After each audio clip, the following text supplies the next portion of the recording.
ចាជំរាបសួរសួស្តីបងមួយពេកថៃតលេខខេត្តស្ទឹងត្រែងទាំងអស់គ្នាណាយើងចេញព្រឹកថ្ងៃទី13ខែ3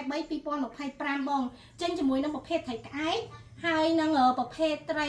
កាសហើយនឹងប្រភេទត្រីប៉ាវ៉ាមុខមួយហើយចំណាយក្អែកវិញណាបងក្អែកនៅលើធុងនេះណាមួយចាប់ពី5គីឡូឡើងទៅ6 7គីឡូអញ្ចឹងចំនួន8ត្រីបងណា8ត្រីនេះក្អែកទាំងអស់ហ្នឹងណាហ្នឹងហើយអញ្ចឹងវាចូល30 40គីឡូហើយចំណាយត្រីកេះនេះវិញគឺចំនួន16គីឡូ16គីឡូណាហើយប៉ាវ៉ាមុខមួយនេះវិញគឺមួយ8គីឡូជាងអញ្ចឹងនឹងតែមកម្ចាស់ហ្នឹងណាបងអាចមើលទាំងអស់បានប